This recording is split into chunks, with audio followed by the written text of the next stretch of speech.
กุณพระอรหันตเจ้าอริยสงฆ์เจ้าจุตนจุองค์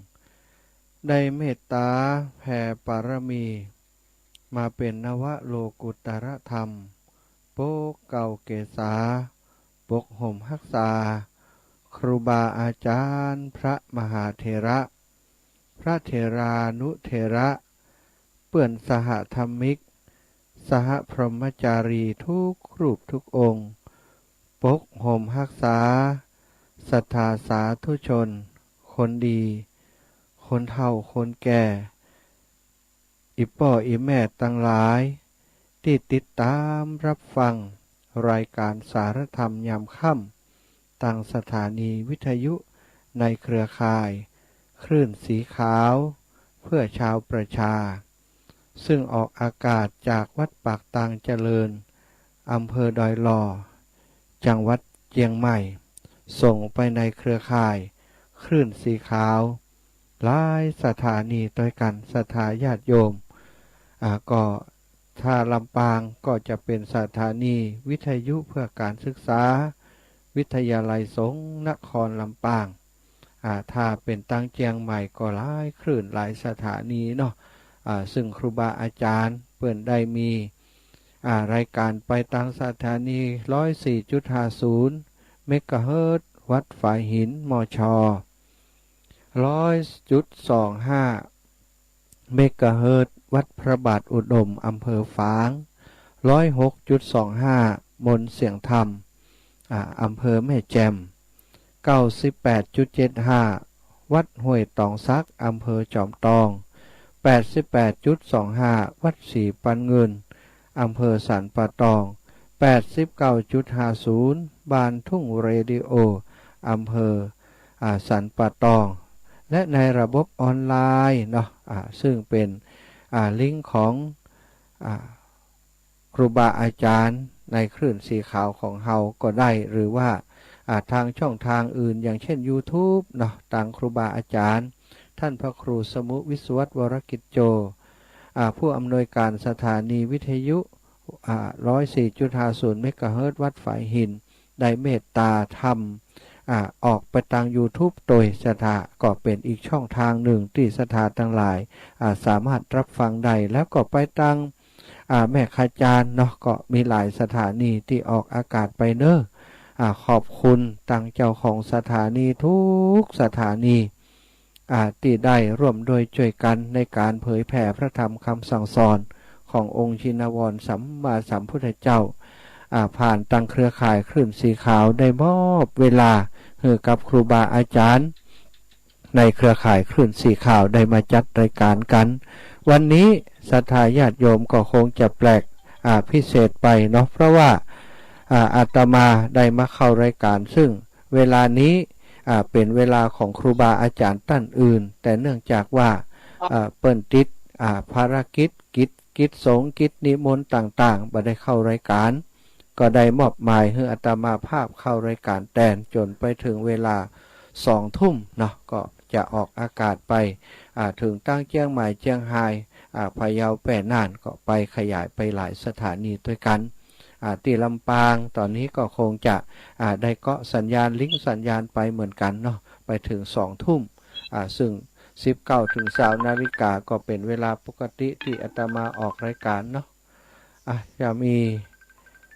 พี่น้องศรัทธาเจริญปอนโยมแม่สีทรตอนนี้กำลังออกอากาศอยู่อีแม่ได้ยินตั้งเมืองฝางก่อใช้ประการได้ยินก่อบ่ได้ยินกายังบ่ไปเถอะก้า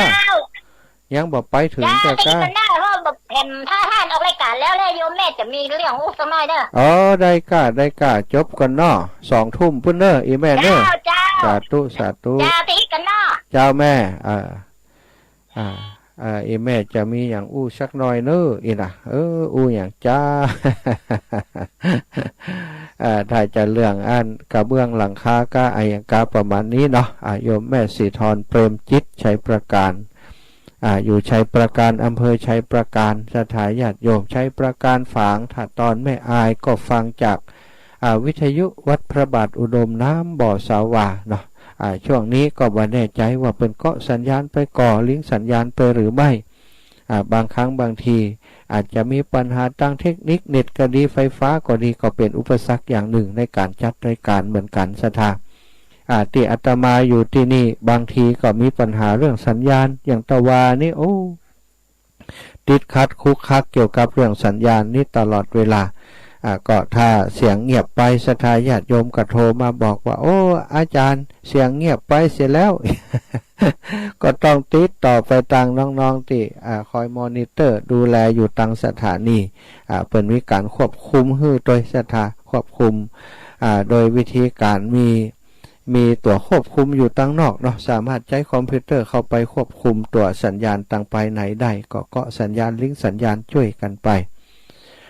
วันนี้พบกันอาตมาภาพได้รับเมตตาจากครูบาอาจารย์ท่านพระครูอภิวัฒนวิกรมผอ.คลื่นสีขาวได้มาดำเนินรายการแทนในช่วงเวลานี้ก็ต้องถวายความเคารพไหว้สาบารมีของครูบาอาจารย์ที่เมตตาเนาะแล้วก็วันนี้ก็จะอยู่ด้วยกันอย่างที่บอกไป2 ชั่วโมงด้วยกันชั่วโมงแรกนี้18 ถึง 19 นาฬิกาชั่วโมงที่2 19 ถึง 20 นาฬิกาสถาญาติโยมก็มีเวลากัน2 ชั่วโมงจะแบ่งเป็น2 ภาคก็แล้วกันเนาะชั่วโมงแรกนี้ก็จะจาไปสัก45 นาทีจากนั้นก็จะเปิดสายให้ศรัทธาโทรมาสักกำหนึ่งซึ่งเวลา19ก่อนจะ19 นาฬิกาสักน้อยก็จะพักเบรกเหตุกรรมเพราะบางสถานีเปิ้นก็จะเข้ารายการข่าวเปิ้นก้าไออย่างกาเนาะก็ให้เปิ้นได้ฟังข่าวอย่างจบเรียบร้อยก็จะได้กันต่อแหมเอกเป็น2 ภาคด้วยกันสถาก็ติดตามกันเนอะวันนี้มาพบปะกันเป็นวันที่4วันอาทิตย์ที่4เดือนกันยาศักราชพระพุทธาได้2565พระวาสาเป็นวันดีวันงามเป็นวันขึ้น9 ค่ำเดือน12ศรัทธาตะวา8 ค่ำวันพระวันนี้9 ค่ำเดือน12แล้วเป็นวันอาทิตย์9 ค่ำเดือน12แหมบอกกี่วันเนาะแหม4-5 วันก็จะเป็น12เปงตานเปตพีกันศรัทธาญาติโยมก็เตรียมเนื้อเตรียมตัวกันแล้วอย่างอาตมาภาพและคณะศรัทธาวัดตรงโป่งได้จากันว่าเปตพีปีนี้ขอกับพี่กับน้องการศรัทธาพี่น้องเจ้าบ้านคณะศรัทธาวัดตรงโป่งเจ้าของโรงเรียนบ้านตรงโป่งจะได้มาช่วยกันเป็นเจ้าภาพกระเบื้องคนละแผ่น2 แผ่นอุทิศไปให้ญาติกาญาติโกโหติกาพี่น้องเจ้าขาดทั้งหลายที่เปิ้นล่วงลับมรณาไปสู่ปรโลกไปนาตานไปให้เปิ้นเนาะตานเปตพีไปให้เปิ้นก็จะได้มีติมุงติบังอยู่ในห่มในเงาอย่างอีเป็นต้นศรัทธาการตานสิ่งมูนี้ก็ถือว่าเป็นการตานเปตพีได้เหมือนกันตานวิหารโบสถ์ศาลาก็ได้เนาะตานวันก่อนหลวงพ่อวัดพระธาตุดอยน้อยเปิ่นตานเรือ4 ลำศรัทธาอาตมานี่จะตานกระเบื้อง ตานกระเบื้อง1,000 แผ่น1,000 แผ่นที่จะใช้เป็นกระเบื้องในการบูรณะปรับปรุงอาคารอเนกประสงค์โรงเรียนบ้านทุ่งโป่งมันใช้มา40 กว่าปีเกือบจะ50ประกะศรัทธาบ่เคยได้เปลี่ยนกำเตือบ่มีงบประมาณในการซื้อกระเบื้องมาเปลี่ยนทางราชการเพิ่นก็บ่ได้มาเข้ามาช่วยเหลือในช่วงนี้เนื่องจากว่านักเรียนของเฮามีน้อยลงเนาะโครงการในการซ่อมแซมในเรื่องของซ่อมแซมในเรื่องของสิ่งมูนี้มันเนี่ยบ่ได้เนาะศรัทธาญาติโยมฉะนั้นก็เลยจำเป็นเนอะจำเป็นอันต้องใช้วิธีอันช่วยกันเนาะช่วยกันในการบูรณะปฏิสังขรณ์ครั้งนี้ศรัทธาญาติโยมอาตมาขออนุญาตกรรมเนอะพอดีอันหมามันไล่พบแมว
โอ้ศรัทธาญาติโยม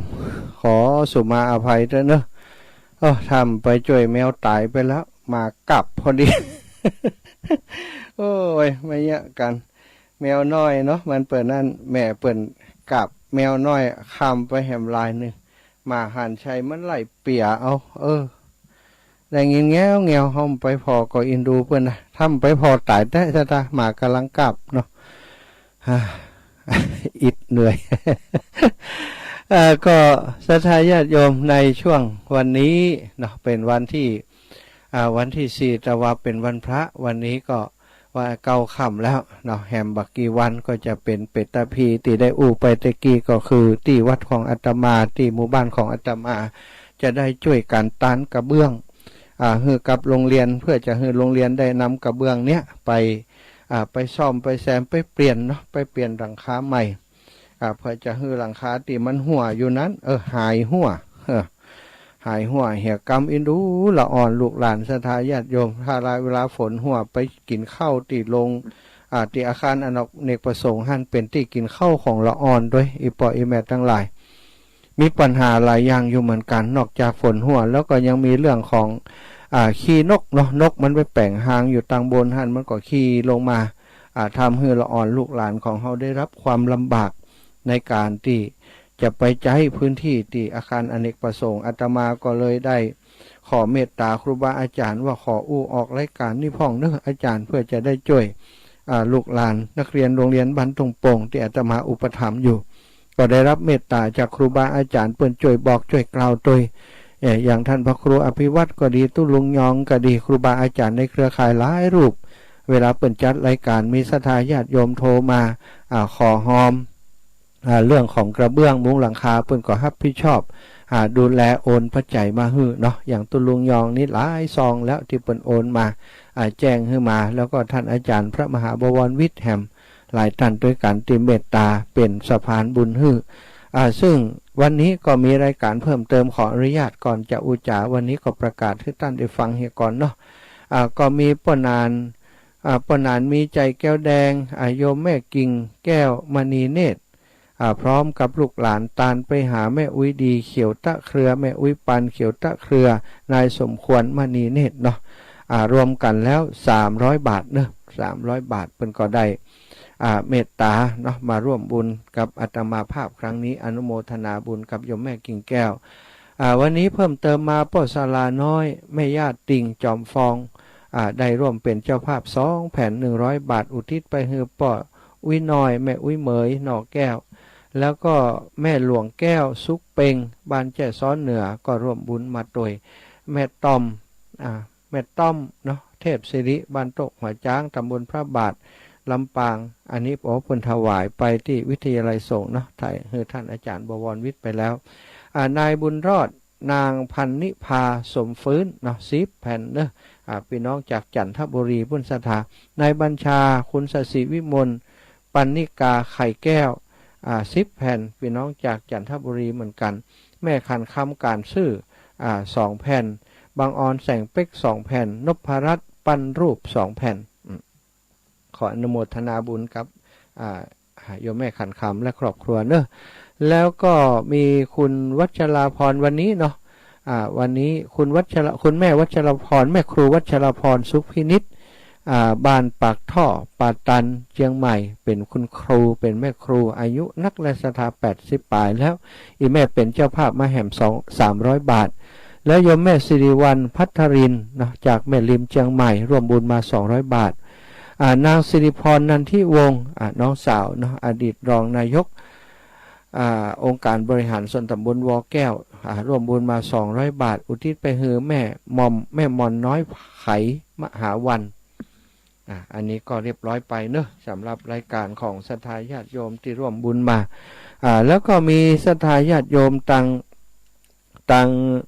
เชียงใหม่เนาะเปิ้นได้แจ้งมาตะกี้ท่านอาจารย์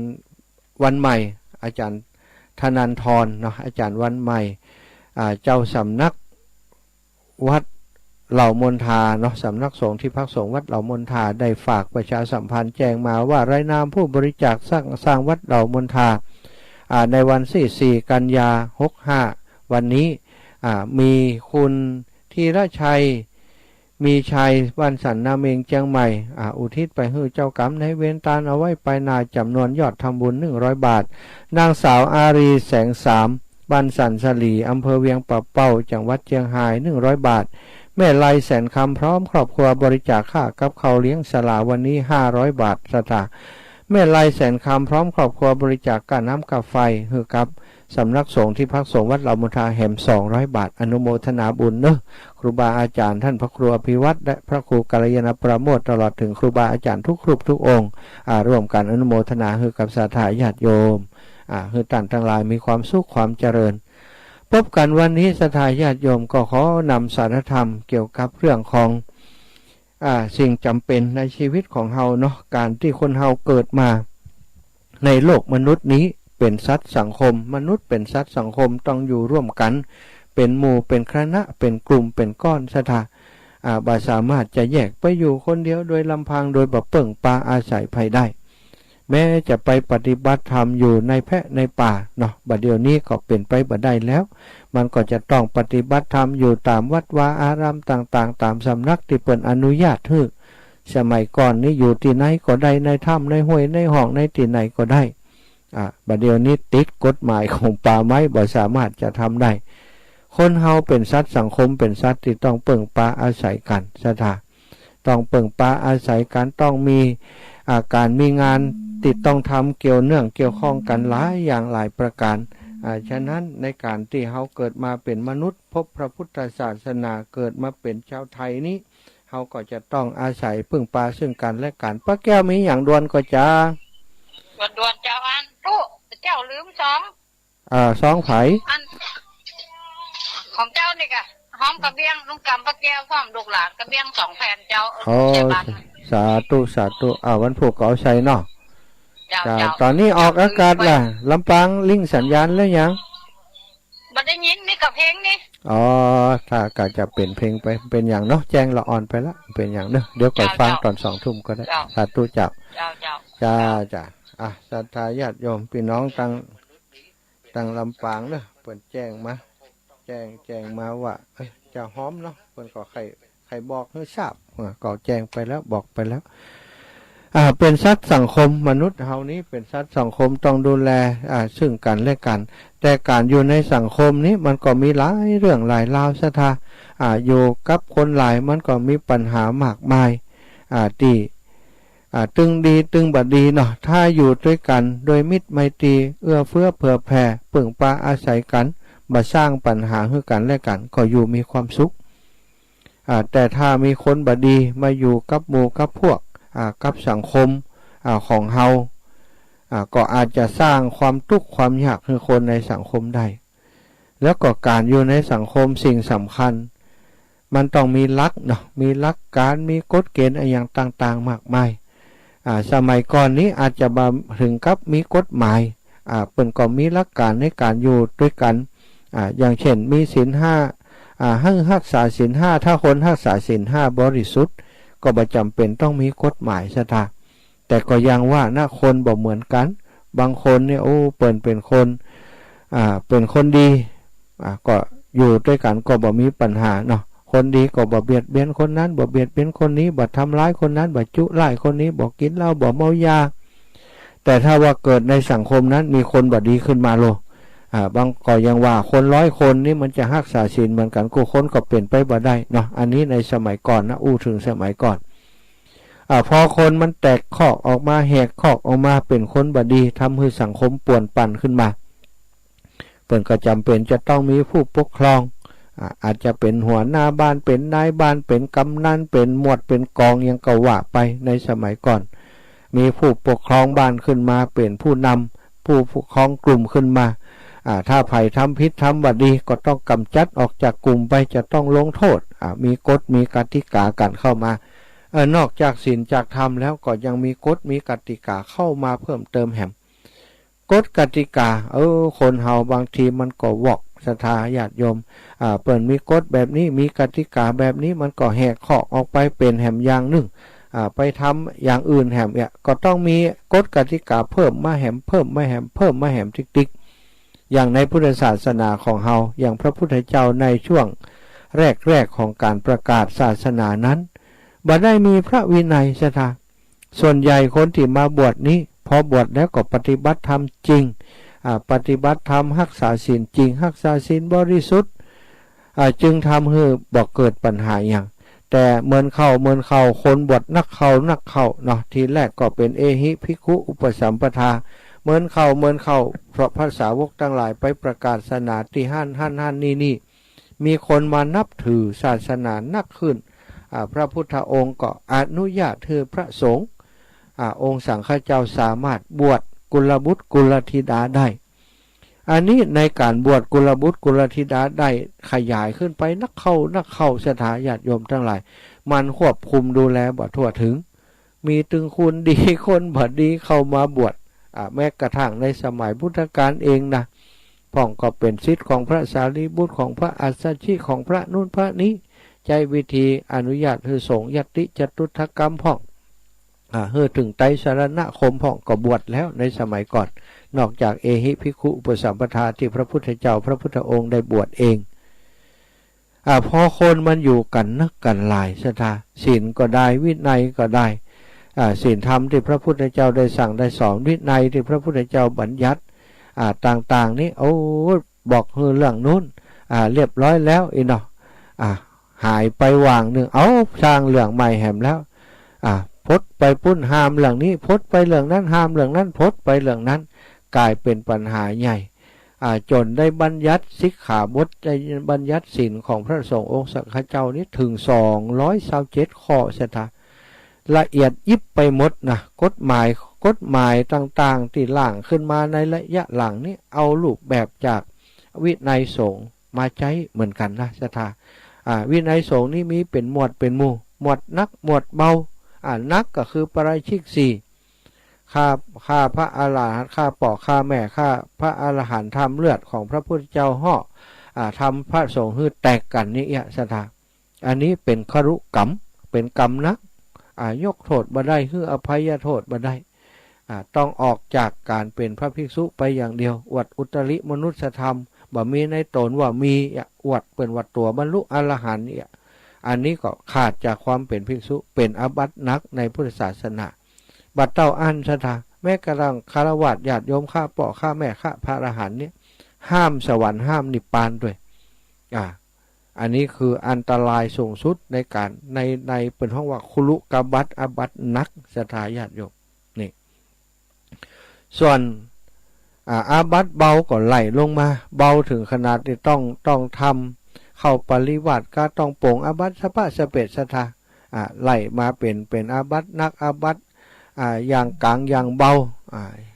มีเป็นหมวดเป็นหมู่ต้องมีกฎมีระเบียบกันอยู่ด้วยกันมาโดยกฎโดยระเบียบส่งในระยะหลังใจกฎใจระเบียบแบบนี้มีกฎมีระเบียบแบบนี้ก็ยังมีอยู่สถาติพยาย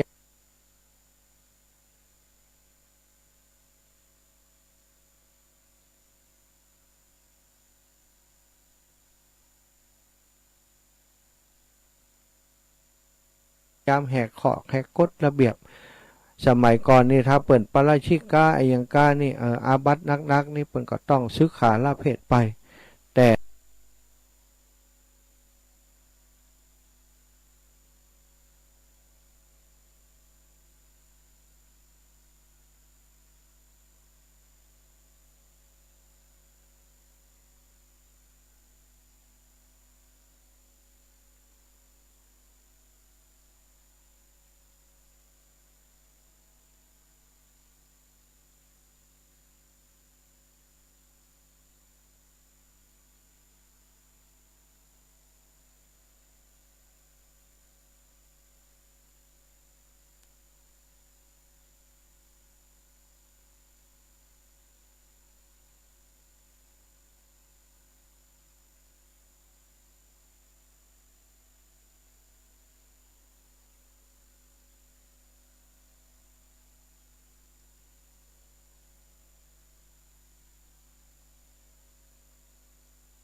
ทราบว่าไฟดับตะกี้แล้วก็มาแล้วตอนนี้นะมีสปะสปันเนอะสทาญาติโยมสปะสเปดบอกเวเทศมะละกอ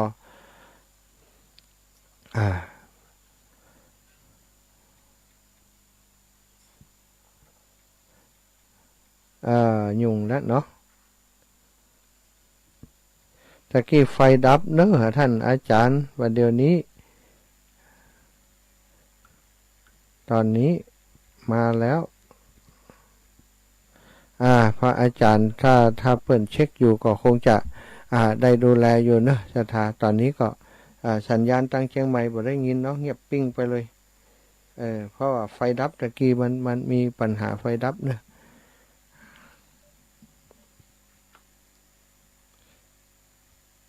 ขอ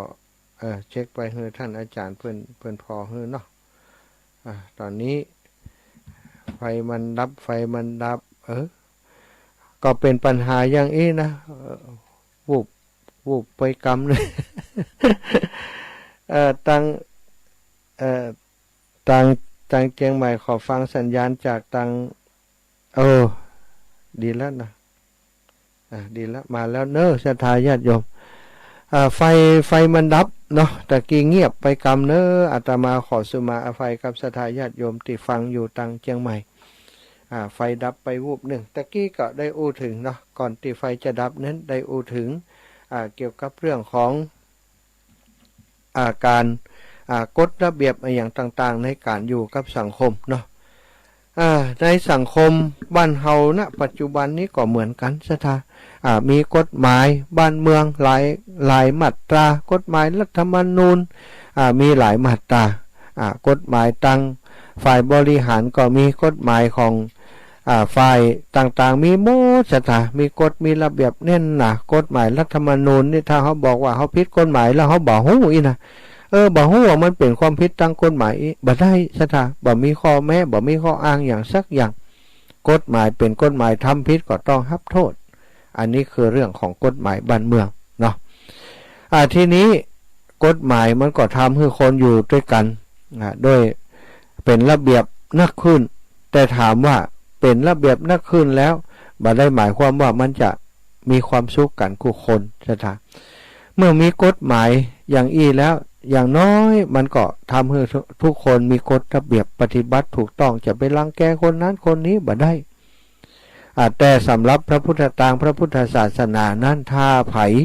รักษาศีล5บริสุทธิ์นะศรัทธาบ่ต้องฮู้กฎหมายสักข้อก็ได้มันจบอยู่ที่ศีล5หันหมดคนจะมีความสุขในโลกสีเลนะสุขติงยันติคนจะมีศีลจะมีความสุขใดก็อาศัยศีล5เนี้ยศรัทธามีความสุขได้สีเลนะโภคสัมปทาแม้แต่ว่าจะสร้างฐานะหลักฐานเพื่อเป็นคนมีฐานะหลักฐานมีเงินมีทองมีฐานะที่มั่นคงก็อาศัยศีลเหมือนกันสีเลนะนิพุตติยันติตัสมาสีลังวิโสทะเยแม้กระทั่งการที่จะบรรลุธรรมเบื้องสูงขึ้นไปเนี่ยถึงความเป็นพระอรหันต์ดับกิเลสเพลิงทุกข์ทั้งหมดทั้งมวลใดก็ต้องอาศัยศีลอีกเหมือนกันฉะนั้นศีลจึงเป็นสิ่งที่สำคัญในการที่จะให้เราทำมีความสุขในภพนี้ในชาตินี้หรือว่าแม้กระทั่งจะไปสู่สวรรค์ไปสู่วิมานอย่างกระต่างต่างก็ตามศรัทธาถ้าเขาบ่รักศีลแล้วรักษาศีลแล้วบ่ปฏิบัติศีลให้บริสุทธิ์แล้วก็ยากที่จะไปสู่สวรรค์ได้แม้กระทั่งในชีวิตมนุษย์ก็ยังบ่มีความสุขก็ต้องบ่ต้องไปถามหาสวรรค์เมื่อตายไปแล้วมันก็เหมือนกันนะศรัทธาจะเอาความสุขจากที่ไหนมาได้เนาะอันนี้คือเรื่องของศีลที่สำคัญก็คือการอยู่กับสังคมจะได้ให้มีความสุขก็อาศัยศีลเป็นพื้นฐานแล้วการอยู่ในสังคมนี้อีกส่วนหนึ่งที่พระพุทธองค์เปิ่นให้ธรรมนอกจากศีลแล้วก็ยังมีธรรมแห่งศรัทธาธรรมคือข้อปฏิบัติบ่ใช่ข้อห้ามนะศีลนี้คือข้อห้ามธรรมนี่คือข้อปฏิบัติศีลนี้ข้อห้ามฆ่าสัตว์ห้ามลักทรัพย์ห้ามประพฤติผิดในกามห้ามพูดเท็จห้ามดื่มสุราเมลัยทำไมถึงห้ามก็เพราะว่า ถ้าฆ่าสัตว์เบียดเบียนสัตว์คนอื่นบ่มีความสุขตัวเฮาเองก็จะได้รับผลกระทบจากการที่เขาทำบ่ดีนั้นเฮาก็บ่มีความสุขถ้าลักทรัพย์คนอื่นเพิ่นจับได้ก็ติดคุกติดตาราง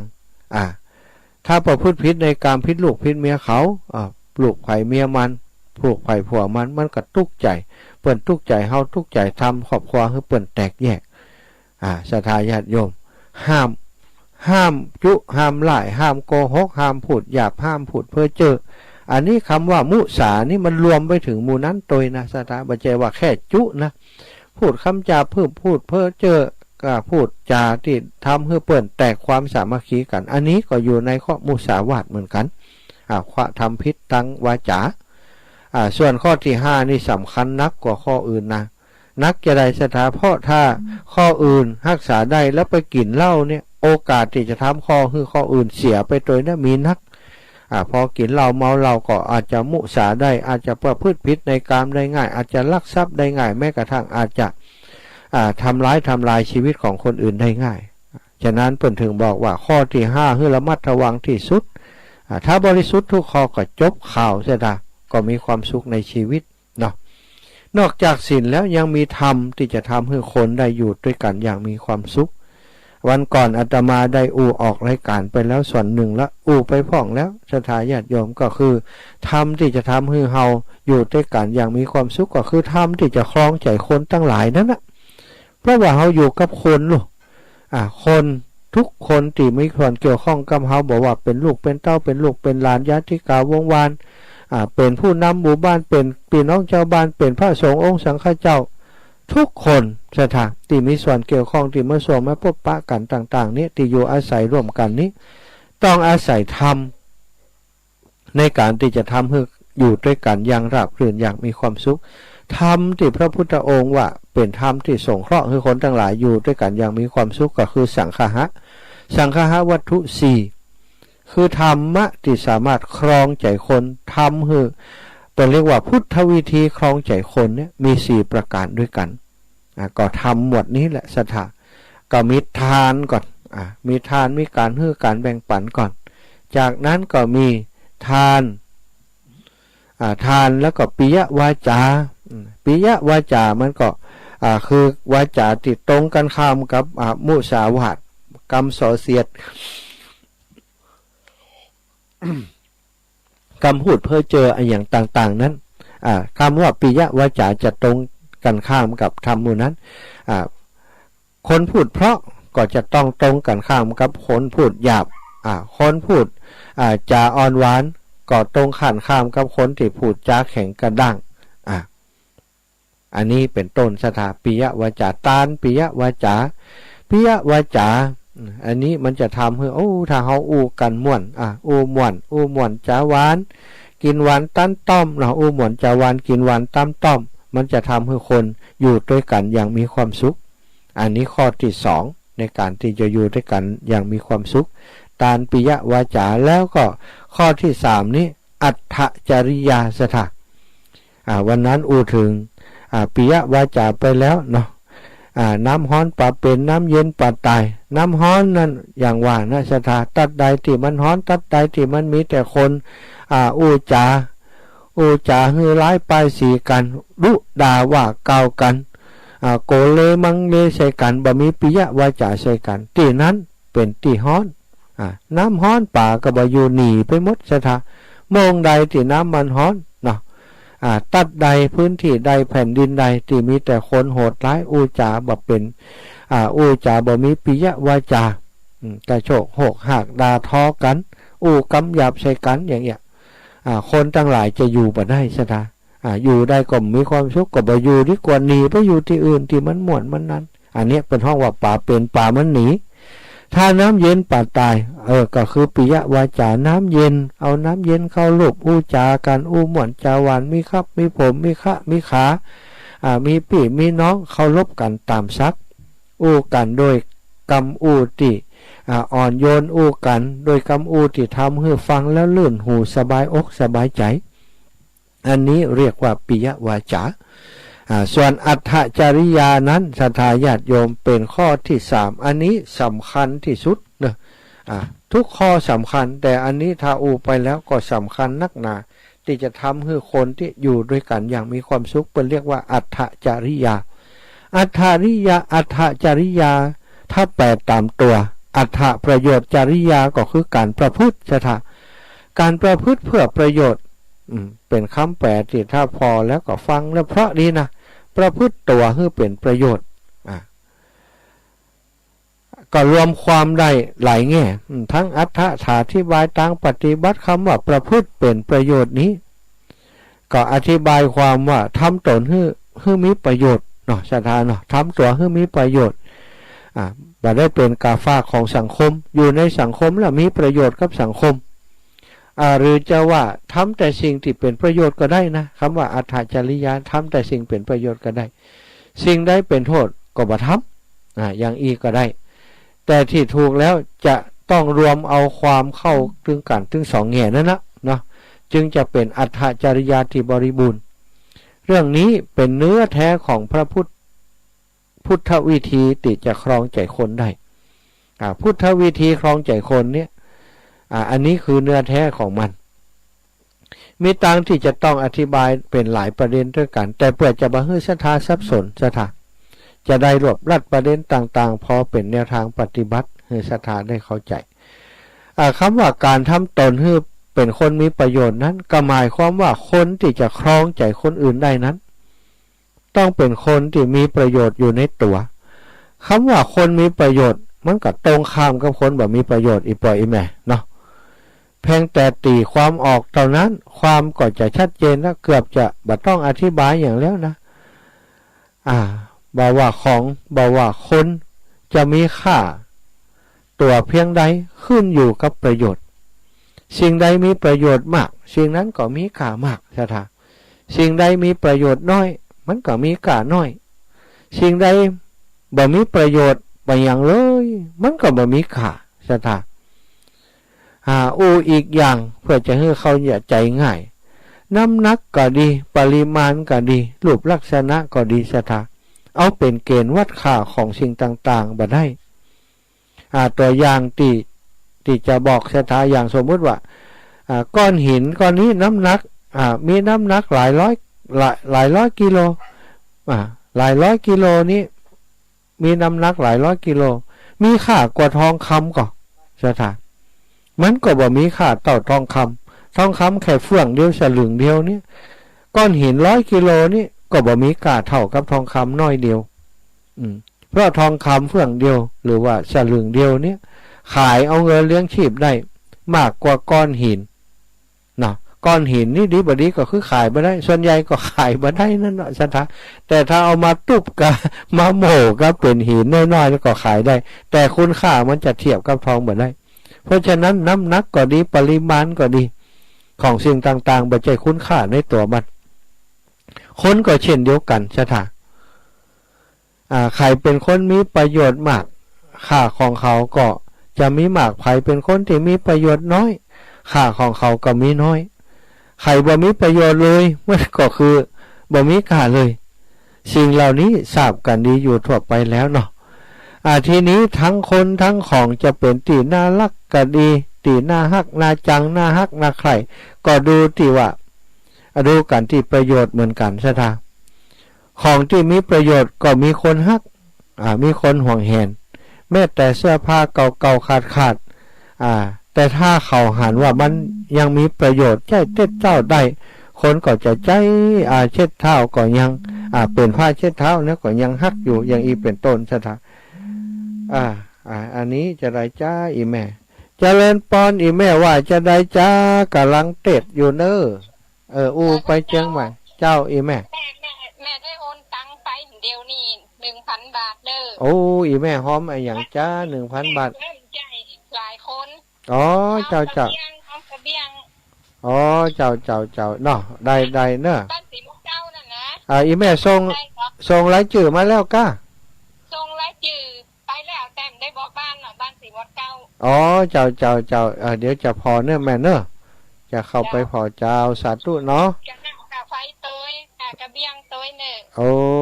จะเดี๋ยวจะพอเดี๋ยวจะอ่านถ้าตันประกาศก็จะประกาศชั่วโมงหลังเนอะแม่เนอะตอนนี้ชั่วโมงแรกจัดรายการไปเชียงใหม่อยู่เนอะสาธุบุญรักษาเนอะโยมแม่กองคำนันตาปลูกพี่น้องสีหมวดเก่าขอบคุณเจริญปอนอีแม่เอาพี่น้องลำปางเปิ้นบ่ได้เปิ้นบ่ได้ฟังกันเพราะว่ามันบ่ได้ออกอากาศไปที่ลำปางเนาะน้องๆก็คงบ่ได้เกาะสัญญาณสถาวันนี้นะแต่ถ้าช่วงชั่วโมงที่2เพิ่นก็จะเกาะสัญญาณไปเนอะเอาชั่วโมงแรกนี้ก็ขอสนทนาไปเรื่อยๆก็จนจบชั่วโมงกันแล้วกันเนาะสถาตอนนี้มัน18:52แล้วถ้าปล่อยให้สถาญาติโยมโทรมาเดี๋ยวมันก็จะคนนั้นก็จะโทรมาคนนี้ก็จะโทรมามันหยุดบ่ได้เนาะอาตมาขออนุญาตไปเรื่อยๆอย่างอีกก่อนแล้วก็จะพักเบรกสักกรรมตอน 18:58 นาทีก็จะพักเบรกคือสถาญาติโยมฟังเพลงสักเพลง2เพลงแล้วก็ก่อยกลับเข้ารายการแห่งใหม่เนาะละถึงตะกี้เนาะถึงเรื่องตะกี้นั้น อาการที่คนเฮาจะเป็นที่รักของคนอื่นนั้นแน่นอนเนาะก็ต้องเป็นคนที่มีประโยชน์ถ้าบ่มีประโยชน์บ่มีคุณค่าอย่างเลยไผก็จะไปฮักศรัทธาญาติโยมค่าของคนก็อยู่ที่ผลของงานคนจะมีผลงานก็ต้องเป็นคนดีต้องมีคนมีการศึกษามีความรู้ในงานนั้นๆจะเป็นที่รักของคนอื่นหรือไม่ก็ดูที่ประโยชน์เหมือนกันศรัทธาของที่มีประโยชน์ก็มีคนฮักอย่างที่ว่าตะกี้นั้นมีคนฮักมีคนห่วงแหนแม้แต่เสื้อผ้าเก่าๆขาดแต่ถ้าเขาหานว่ามันยังเป็นประโยชน์ใช้เจ็ดเท่าใดคนที่จะใจเขาก็ยังฮักของเขาและเก็บไว้ถ้ายิ่งเป็นของที่มีประโยชน์มากก็ยังเอาไปใส่หีบเล็กหลั่นกุญแจ2จั้น3จั้นอย่างอีเป็นต้นสถานแต่ถ้าเขาหานว่ามันบ่มีประโยชน์อย่างแล้วก็โยนให้กับพนักงานเทศบาลจัดการตามระเบียบเอาไปขวางเอาไปตุ้มเอาไปเผาอย่างอีเป็นต้นคนเฮาก็เหมือนกันสถาถ้าเจ้าบ้านเจ้าเมืองเขาหานว่าจะมีประโยชน์แก่เขาก็จะพากันฮักไข่อินดูกับตัวของเฮาสรรเสริญจันที่สุดก็สรรเสริญย้อนยกย่องเชิดชูแม้แต่เห็นว่าพอคนนี้เป็นคนดีพอจะกวาดบ้านดูแลบ้านได้มีประโยชน์ก็ยังพอมีคนที่จะฮักอย่างบัดเดียวนี้ศรัทธาญาติโยมคนที่จะไปเป็นแม่บ้านนิกาเนี่ยเปิ้นก็ต้องเลือกนะต้องเป็นคนขยันหมั่นเพียรเป็นคนที่ไว้วางใจได้เป็นคนดีมีประโยชน์เขาก็จะฮักเอาไปทำการทำงานได้ถึงตัวเฮาทุกวันนี้ก็เหมือนกันอีพ่ออีแม่ทั้งหลายที่มีปี่มีน้องมีลูกมีเมียมีเปื่อนมีฝูงเขามาลุมฮักเฮาเขามานับถือเฮาก็เพราะว่าเขาหานว่าเฮายังมีประโยชน์อยู่ตัวเฮานี้ถ้าจะว่าแล้วจะว่าไปแล้วก็เป็นเหมือนบริษัทหนึ่งเหมือนกันใช่ไหมคนแต่ละคนสมมุติว่าเป็นบริษัทสักบริษัทหนึ่งเฮาเป็นผู้จัดการบริษัทคนทั้งหลายเขาก็หันว่าท่าทางของเฮาเนี่ยเข้าท่าเข้าที่ดีเขาก็ปากันมาเข้าหุ้นลงทุนตุยคนที่เขาเป็นเมียของเฮาเป็นผัวของเฮาเป็นเพื่อนฝูงเฮาก็คือผู้ถือหุ้นในบริษัทของเฮาทั้งนั้นคือหุ้นรักหุ้นสามัคคีบางท่านรัฐบาลได้ถือหุ้นอยู่ตัวก็มีนี่ดังบริษัทบางบริษัทถ้าเฮาจัดการดีมีผลประโยชน์มากขึ้นท่าทางมั่นคงคนถือหุ้นทั้งหลายก็จะปากันมาเพิ่มทุนกับเฮาแหมคือมาเพิ่มความรักคือมากขึ้นแต่ถ้าเขาหานว่าผู้จัดการนี่ว่าถาวเหลวไหลไว้ใจบ่ได้ปีก่อนก็กอดทุนปีกายก็ขาดทุนปีนี้ก็ขาดทุนแหมโซเต็มที่ละกี่ปีก็บ่ฟื้นคนทั้งหลายเขาก็ถอนหุ้นถอนทุนคืนติเคยเอาความฮักมาลงทุนไว้เยอะแยะไปหมดก็ถอนไปสถาเสร็จแล้วก็ไปหาเข้าหุ้นกับคนอื่นใหม่ท่านผู้ฟังทั้งหลายศรัทธาทั้งหลายคงจะเคยหันเนาะอย่างเช่นคนที่เคยถูกถอนหุ้นมาห้องเนี้ยอย่างเช่น มีลูกมีผัวมีลูกมีเมียไปแล้วโอ้อยู่ไปอยู่มาทำตัวบดีผัวบดีเมียบดีก็แล้วแต่เถอะอยู่แต่ปไปก็มีแต่จะล่มจะจมไปเปิ้นก็ถอนหุ้นออกเนาะละการอย่าล้างกันไปมีใหม่เหี้ยไปอยู่กับคนใหม่โอ้ดีขึ้นมามีฐานะรักฐานมาอันนี้ก็มีเยอะนะสถาขนาดที่ว่าลงทุนด้วยกันแล้วไปอยู่ด้วยกันแล้วเนี่ยสุดท้ายมันไปกันบ่ได้เป็นคนที่บ่สามารถจะสร้างบริษัทตัวเก่าให้มีผลกำไรก็คือเป็นคนบ่ดีนั่นเองสถาที่สุดแล้วคนทั้งหลายก็จะถอนตัวออกไปวิธีที่จะทำให้คนมีประโยชน์อาจจะทำได้หลายวิธีเช่นการศึกษาอบรมการฝึกฝนตนเองให้มีสมรรถภาพพอที่จะช่วยเหลือคนอื่นได้เมื่อรวมความแล้วคนมีประโยชน์ก็คือคนที่มีกำลังในตัวนั่นเองสถา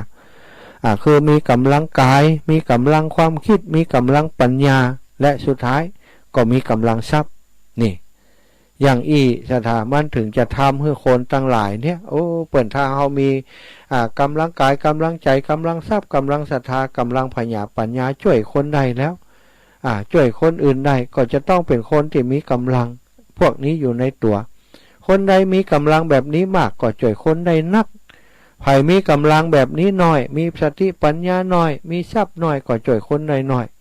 เพราะฉะนั้นที่ว่าบำเพ็ญตนให้เป็นคนมีประโยชน์ก็คือสร้างกำลังทั้งสี่นี้ไว้ในตัวนั่นเองกำลังเหล่านี้